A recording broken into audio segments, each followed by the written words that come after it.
எண் மக்கள் பாத யாத்திரையாகப்பட்டது மாபெரும் தமிழகத்தில் மாற்றத்திற்குண்டான செயல்பாடு. நம்முடைய மாநில தலைவர் அண்ணாமலையாருடைய செயல்பாடு மாபெரும் மாற்றத்தை கொண்டு வரதுக்குண்டான செயல்பாடு, புரட்சி ஏற்படுது. இரண்டாவது பாத்தீங்கன்னா இன்னைக்கு வந்து இருக்கிற தொண்டர்களும் கோழி பிரியாணிக்கு குவார்டருக்கு வந்தவங்க கிடையாது, 200 ரூபாய் காசுக்கு வந்தவங்க கிடையாது.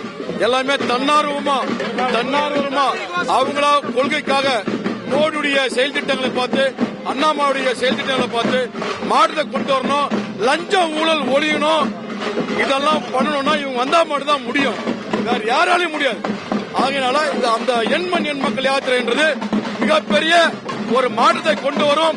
தமிழகத்திலும் மாறும். 9 ஆண்டு காலமா நரேந்திர மோடி அவர்கள் இதுவரைக்கும் எந்த பாரத பிரதமரும் இருந்தவங்க செய்ய முடியாத அளவுக்கு மாபெரும் சாதனை செஞ்சிருக்காரு.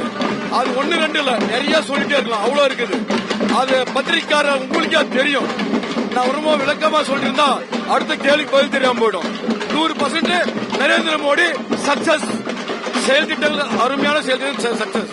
2026 ஏடிஎம்கே டிஎம்கே ரெண்டுத்தையுமே திராவிட கட்சிகள் ஒளியிடும். அவங்களாலதான் நாடு நாசமா போச்சு. காரணம் கேட்டீங்கன்னா லஞ்சம் ஊழல், கலெக்ஷன் கமிஷன் கரப்ஷன், தொட்டதெல்லாம் ஊழல், மக்கள் வரி பணம் எல்லாம் வீணா போயிருக்குது. அவங்கள ஒழிக்கணும் சொன்னா பிஜேபி வரணும், அண்ணாமலையார் வரணும்.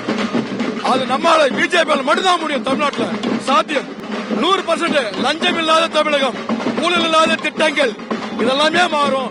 மக்களுடைய வாழ்வாதாரம் மாறும். முன்னேற்ற பாதையில் இருக்கும். தமிழ்நாடு முன்னேற்ற பாதையில் இருக்கும்.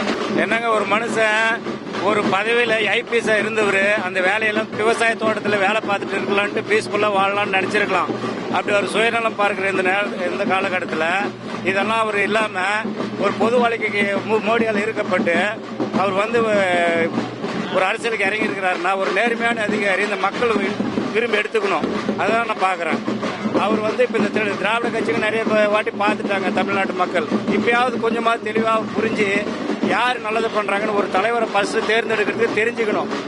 ஒரு எந்த காசு பணத்துக்கும் பதவிக்கும் ஆசைப்படுற மாதிரி எங்களுக்கு தெரியல. நேர்மையா இருக்கிறாருன்றது மட்டும் உறுதி. அதனாலதான் இந்த மக்கள் வந்து இவ்வளவு ஜனங்க சேர்ந்திருக்காங்க. எங்க ஏரியாவில் பிஜேபின்னா யாருக்கும் தெரியாது. இது வந்து பிஜேபிக்கோ வேற ஆளுக்கோ சேர்ந்த கூட்டம் இல்ல. ஒன்லி ஒன் ஆர்மி அண்ணாமலைக்காக சேர்ந்த கூட்டம் தான் இது. அது இந்த நேர்மைக்காக வந்த கூட்டம் உண்மையா வந்து இருக்கிறதுனால இவ்வளவு பெரிய ஜனங்க வந்து சேர்ந்திருக்கிறது அண்ணாமலைக்காக தான் சேர்ந்திருக்காங்க. அவர் நேர்மையா இருக்கிறதுனால எல்லாருமே ஓட்டு போடுறோம் இந்த வாட்டி எல்லாம் நினைக்கிறோம். இந்த திராவிட கட்சிகளால தூக்கி போட்டாச்சு. எல்லாத்துக்கும் ஏடிஎம்கே டிஎம்கே எல்லாம் பார்த்தாச்சுதான். எங்களுக்கு வந்து அண்ணாமலைனா பிடிக்கும். அதனால இந்த கூட்டம் சேர்ந்திருக்கும். இந்தியா ஹிஸ்டரியிலே இந்த மாதிரி ஒரு ஆட்சியை வந்து இவர் வரலன்னா இன்னும் நம்ம 20 வருஷத்துக்கு முன்னாடி தான் இருந்திருப்போம் தான் நினைக்கிறோம். அவர் வந்து இப்ப நம்மளுக்கு தெரியல, எல்லா ஸ்டேட்லயும் தெரியுது, தமிழ்நாட்டுக்கு தெரிய மாட்டேங்குது. அவர் எல்லாம் தெரிய விட மாட்டேன்றாங்க. எல்லாம் இந்த மாதிரி மீடியாக்கள் நேர்மையா இருக்கிறவங்க அமுக்கப்படுறாங்க. அவங்க கட்சிக்கு நிறைய மீடியாக்கள் இருக்கு. அதனால அவங்களுக்கு சொல்றது மட்டும்தான் ஜனங்களுக்கு போய் சேருதே தவிர உண்மை போய் சேர மாட்டேங்குது. அவர் என்னென்ன செஞ்சிருக்கிறாருன்ட்டு அவர் பட்டியல் போட கூட பத்தாது, சொல்றதுக்கும் முடியாது. எண்மண் எண் மக்கள் நரேந்திர மோடிஜி அவர்கள் நாடை வந்து ரொம்ப பெருமையை வளர்த்திட்டு போறாரு. அது இல்லாமல் தமிழ்நாட்டையும் நல்லா ஃபர்ஸ்ட் மாநிலமாக ஏற்றுட்டு போறதுக்கு ரொம்ப பாடுபடுறாரு. அனைத்தும் விவசாயத்திலேருந்து தொழில் சார்ந்து தொழில் மையத்தோட ஏர்போர்ட்லேருந்து அனைத்தும் செய்கிறாங்க. இங்கே ராயக்கோட்டைக்கு குறிப்பாக பார்த்தீங்கன்னா விவசாயத்தில் வந்து எக்ஸ்போர்ட் வேணும். இங்கே பல மாநிலத்தில் வந்து பூவு தக்காளி காய்கறிங்க நிறைய விளையுது.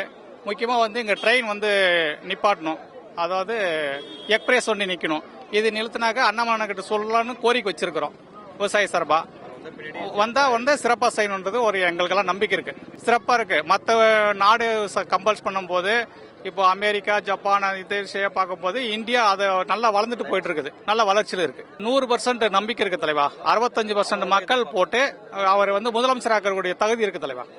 குறிப்பா வந்து இந்த ஊழல் லஞ்சம் இந்த நாட்டுடைய கமிஷன் கரெக்ஷன் இதெல்லாம் ஒழியும் தலைவா. 100% அவருடைய நம்பிக்கையும் நேர்மையா இருக்கு. அவர் ஒரு ஐஏஎஸ் அவர் வந்து மெமரி கூர்மையா இருக்கு. மக்களை கவர்ற அளவுக்கு அவருக்கு ரொம்ப ஈர்ப்பு சக்தி இருக்கு. உண்மையை பேசுறாரு. அதனால எல்லா மக்கள் புள்ளிங்க, காலேஜ் புள்ளிங்க எங்க வீட்டுல கூட இருக்காங்க, எல்லாம் அண்ணாமலை அன்னைக்கு தான் ஓட்டு போறா சொல்றாங்க. நாங்க அண்ணா வந்த பின்னாடி இருந்து ரொம்ப ஆவலோட ரொம்ப எதிர்பார்க்கறோம். நாங்க இளைஞர்கள் வந்துட்டு இது மாதிரி யாரும் பீச்சி நல்ல ஒரு அரசியல்னா நான் அண்ணாமலை வந்து பார்த்து நான் கத்துறோம். நாங்க அதை பார்த்து வந்து ரொம்ப நாங்க சந்தோஷப்படுறோம். ஸ்ட்ரைட்டா பேஸ் டு பேசுறாரு. என்ன சொல்றேன்னா ஒரு நிறை குறை வந்துட்டு மக்கள்கிட்ட போய் செலுத்துறாரு. அதுதான் எங்களுக்கு ரொம்ப பிடிச்சிருக்கு. எங்களுக்கு அதை விவசாயத்துக்கு நல்லதே கொஞ்சம் பண்றாரு. எங்களுக்கு விவசாயத்தை வந்து வளர்ச்சி வரணும் சொல்லிட்டு அதுக்கு ரொம்ப கஷ்டப்படுறாரு. 9 வந்துட்டு இந்தியா வந்துட்டு சிறப்பா இருக்கு. முன்ன வந்து பாத்தீங்கன்னா ஜப்பான், சீனா அதோட இப்ப வந்து இந்தியா வளர்ச்சி வந்துட்டு இன்னும் அதிகமா தான் இருக்க தவிர எனக்கு குறை கிடையாது. நம்ம நாடு வந்துட்டு இன்னும் வளர்ச்சி அதிகமா மூடி இருக்கிறதுனால அவர் ஐபிஎஸ், அவர் வந்து நல்லா பீச்சிங், அவர் எல்லாமே தெரியும் அவருக்கு. அதனால வந்துட்டு அவர் ஒழுக்கமான அரசியல் பண்றாரு. அதனால அவரை நாங்க வந்து பார்க்க வரோம். நாங்க அவர் வந்து நல்லா இருக்கும். தமிழ்நாட்டில் ஒரு மறுமலர்ச்சி, இளைஞர்களின் எழுச்சி நாயகன் அண்ணாமலை வராரு. அவர் வந்து இளைஞர்களுக்கு ஒரு ஊக்கம் கொடுக்கறதுக்கு ஒரு தமிழ்நாடு வந்து இளைஞர்கள் மத்தியில ரொம்ப இந்த டாஸ்மாக் எல்லாம் வந்துட்டு இளைஞர்கள் பாழா போயிட்டு இருக்காங்க. அவங்களுக்கு ஒரு மாற்று, ஒரு எஜுகேஷன் நல்லா படிச்சிருக்கிறாரு. அவர் பின்னாடி போனா நம்ம வாழ்க்கை தரம் நல்லா மேம்படும், மக்கள் தரம் ஒரு ஊழல் இல்லாத ஆட்சி கொடுக்கறதுக்கு நல்லா இருக்கும் என்ற மாதிரி மக்கள் திரண்டி அவர் வர வைக்கிறதுக்கு ஒரு எழுச்சி மாதிரி நின்று இருக்கும். பயங்கரமா இருக்கிறது.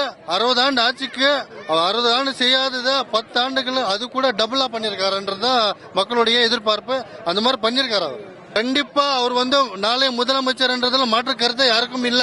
இப்ப வந்து கட்சி கொஞ்சம் வளர்ந்துட்டு வர்றது, அபாயகரமா ஃபுல்லா கிராண்டா வளர்ந்துட்டு வர்றது. அதுக்கு வந்து இளைஞர்களும் நல்லா சப்போர்ட் பண்றாங்க. கண்டிப்பா நாளை முதலமைச்சர் அண்ணாமலை தான். ஊழல் கண்டிப்பா மாறும். ஊழல் இனிமே யாரும் பண்ணவே மாட்டாது. திராவிட கட்சிகள் வந்து இனிமே கையில காசு கொடுக்கறது அது எல்லாம் ஒன்றும் இல்லாம எல்லாத்தரும் பேங்க் போகும். யாருமே பாதியில பணம் திருடுறதுக்கு சான்ஸே கொடுக்க மாட்டாங்க. அண்ணாமலை வந்தா கண்டிப்பா இதெல்லாம் நடக்கும். ₹1 திருட யாரும் விட மாட்டார். காரணம் வந்து அவர் படிச்சவர், அவர் வந்து தப்பு செய்ய மாட்டாருன்ற நம்பிக்கை இருக்குது. மற்ற இது மாதிரி அந்த குடும்ப அரசியல் எல்லாம் அவர் பண்றது இல்ல. அவர் வந்து ஃபர்ஸ்ட் டைம் பாலிட்டிஷியன், அவர் ஃபர்ஸ்ட் ஜெனரேஷன் பாலிட்டிஷியன். அவர் வந்து தப்பு பண்றதுக்கு சான்ஸ் இருக்காது.